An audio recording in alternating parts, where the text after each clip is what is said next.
there's fools like Tom Cruise and John Travolta around to give these guys money. You know, they're gonna be. How's that work? I mean, I've seen some connections to that. The government wants to use cutout groups to test things so they can burn them later if the operation goes bad. But it does seem that the power structures turn more against Scientology. Is that because they got too big for their britches, or? Oh, it was a case. I mean, the IRS was going after their status, but then they reached an accommodation, and ever since then, they're treated as a religion. And how did they go? How did they combat the IRS? They started sending infiltrators into the IRS. This is how they operated. They basically took over the town of Clearwater, Florida. Oh yeah, infiltrators. Those are a lot of fun. Where they now have 67 buildings in the downtown area, and they're calling the shots. People try to stand up to them, but that's a great test case, isn't it, for the CIA and how you take over a medium-sized urban area by a group that comes in and just sets up an operation and expands it to basically take over the entire city. And that's what they did with Clearwater. And why do you think Germany banned them? Because it's got its own thing going. Yeah, the French and the Germans considered this cult or mega church, whatever you want to call it, to be very Nazi-like, and they banned them for a long time. But now the State Department says any country that goes after them is guilty of religious violations. Yeah. Well, let me expand on that. I mean, without even just saying, because I don't get into these infights with religious groups and mega churches. Say mega churches. I'm telling you, a lot of the big mega churches in Texas and Austin, I've been to them and investigated it. But I mean, they are cults, man. And they are doing stuff that they think, oh, it's a big Baptist church or it's a big evangelical, and they have no idea. I mean, of course, evangelicals I thought are good people. I mean, I grew up like that, Baptist evangelical, but this is weird, man. These places are creepy. Absolutely, and one of the things they try to do is the family, the fellowship. They try to take over existing churches and put their people in. First, they put them in on the church councils and get them in as elders. And then the First Methodist here in town literally is a Bill and Melinda Gates, George Soros advertisement bureau. It actually says that. Right. And so that's what happens. Look, some of these mega churches, they're like businesses. They don't want their flock to go to Starbucks, so they open up their own coffee shops inside the churches. They'd rather have the people buying their coffee there. They got their own daycare centers for they're earning a profit. So they're like little compact cities, and then you just go to them and think you're saved from the rest of the collapsing world. They tell you, just don't worry about the evil. Jesus is coming. He's going to teleport you up there, and Scotty's going to be up there, or who's the guy that energizes on the little beam you up there to the Enterprise. I mean, who's the guy that runs the Energizer thing? Scotty runs the engines. Who runs the transporters? I think there was always different characters that ran the transporters. Well, exactly, but they're up there with St. Michael, and they just beam you up, and everything's fine. I want to take a few final calls to you, but Wayne, what else are you working on right now? Well, there's an interesting story coming out of Washington, one that I reported many years ago. The retired former Assistant Inspector General for the Department of Defense, a guy named John Crane, has come out and said that whistleblowers that came to him were punished because they brought issues of fraud, waste, and abuse to his office, and that the NSA was one of the worst in punishing its whistleblowers. So what this says is that Ed Snowden, we had Hillary Clinton and Barack Obama both say, well, there were other avenues for Snowden to bring this to our attention. He said he tried, but now we got the assistant IG at the Department of Defense saying, look, we punished whistleblowers. I had these same whistleblowers come to me and say, they said, we tried the IG, and our names were being turned into our bosses. We were being retaliated against. I know one that went Sure, to but the quantify that for folks that don't know. They say, oh, you're a spy because you went public. Well, if you went to the government and they start persecuting you and then won't even investigate, you've got to go public. Right. And so this happened in many cases. I know several people that went to the IG, and they were basically turned in like the Stasi. So in your day at the NSA, when you were there looking for leaks, that was your job. What would have happened if this kind of stuff was going on? I guess it had been heard by Congress. It would have come out, or? Yeah, I mean, back when I was there was a procedure. If somebody brought something to the IG, or the general counsel's office, it would get passed on up the chain. There was no retaliation. But one of the things that Obama has done, not only has he invoked the Espionage Act more than any other president combined, but he's prosecuted people who were whistleblowers. He's fired people. Tom Drake was another guy at NSA. Sure. Do you think all these people that are going along with this and admitting they just follow orders to lie, do they understand how dangerous this is for their own future in the country?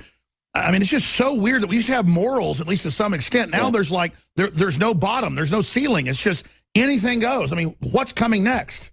Yeah, well, NSA became its own Stasi. They have their own Q group, which goes after whistleblowers. So there was a lot of communication between the IG office and internal security at NSA. Now it's all coming out from this fellow, John Crane. Now he's retired, I understand, so they can't do much to him now. But it's interesting, he had to wait until he got retired to bring this information forward. Look, it even involves the Senate. I know whistleblowers at NSA that also brought this stuff to the attention of Barbara Mikulski. Thank God she's leaving. This old battle axe has been there too long. But there were other members of the Senate and House that would basically turn in congressional correspondence from people inside the government to their agencies. So this is basically what this guy, John Crane, is talking about. And it got worse under Obama. He violated the Whistleblowers Protection Act. He never took it seriously. I mean, what he says and what he does are two different things. If you are in the government, you can see it in a very stark fashion. How this guy, Obama, he preaches this thing, but he doesn't practice what he preaches. But it's okay because he's liberal, so it's okay to persecute the press and destroy our basic freedoms. You can see why they put him in there to manipulate folks. Let's talk to Chris in Utah on KTKK 630 AM. You're on the air, Chris. Hey, guys, I'd like to talk about the prospect of Mr. Trump getting into the presidency.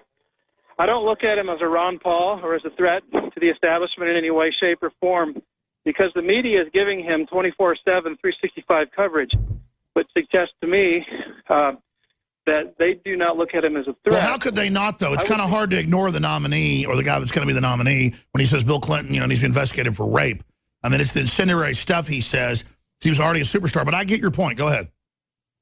Well, I think that's just a disguise. What I think they're going to do is they're going to allow him to get into office, and then they're going to sabotage the economy, and not only blame it on him, per se, but to blame it on his entire movement. And I think that will set back the conservative/libertarian.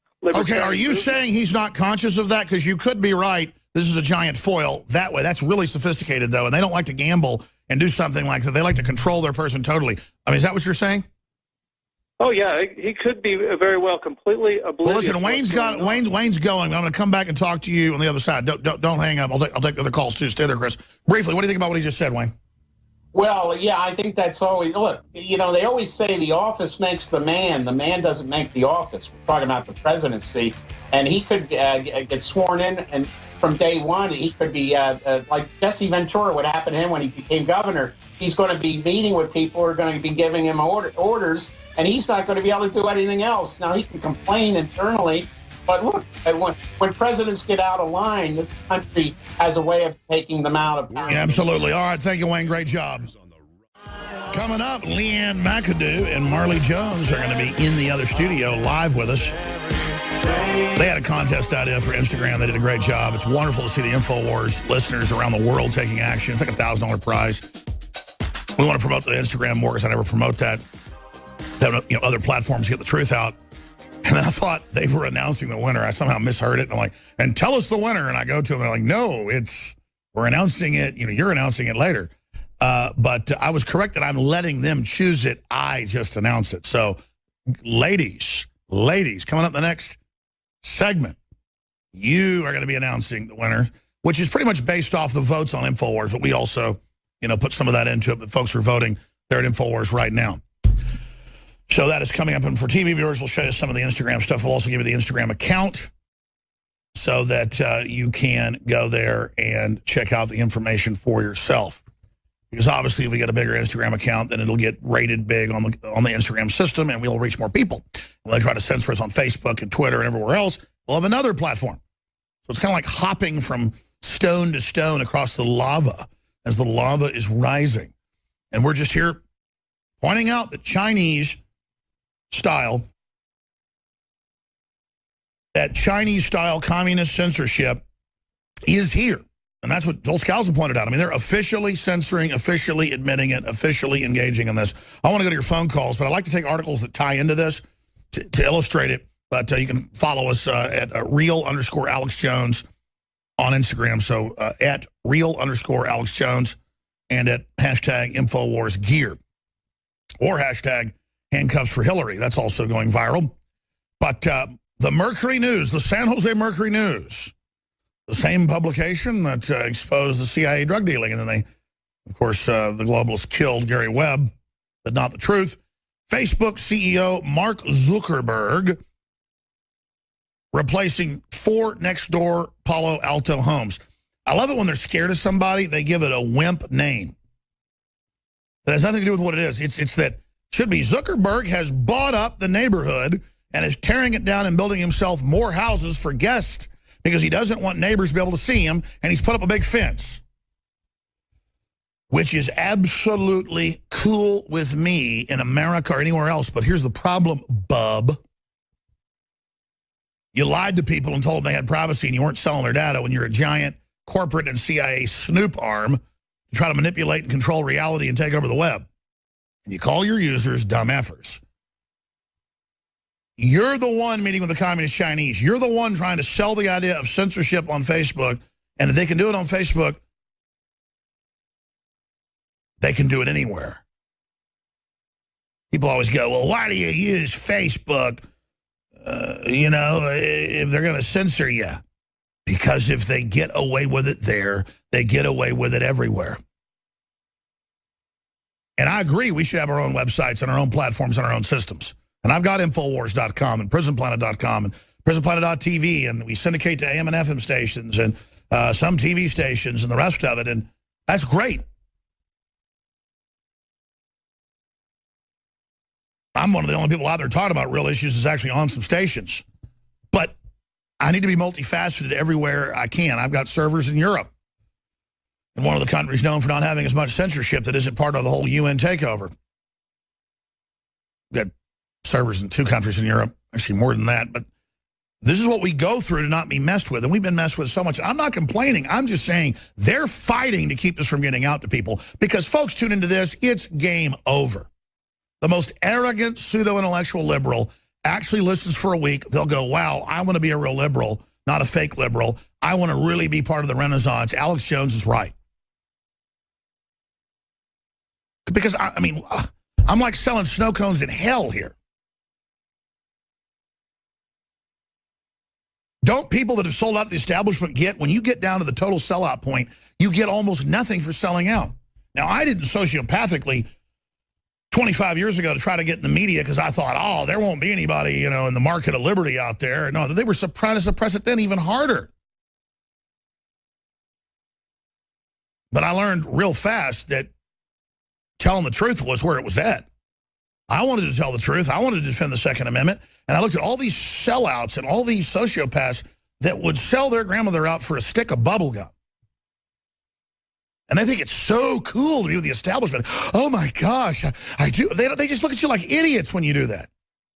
The globalists, when I've been to some big events and been invited to meet with people and stuff before, they are scared and respectful of me. So that some have been arrogant in the end when I don't, sit there and get on my knees. And I'm very, very, very polite. I say, listen, these systems have never succeeded. You're lying to yourself. You're destroying free will. You're circumventing the people. And you're dumbing people down to control them. That is a true sin against the species. And I can't be part of this. Plus, the elites above you are into some really bad stuff. And I'm not signing on to that. My gut, my spirit goes, whoa, whoa. I mean, people ask, am I fearless? Let me tell you something. When I think about selling out, I'm not even thinking about it, but I'm thinking about thinking. I'm just pondering what it would be like. and I feel absolutely cold and removed from God and scared. I feel just imagine myself pulling away from God, pulling away from the light, from love, from honor,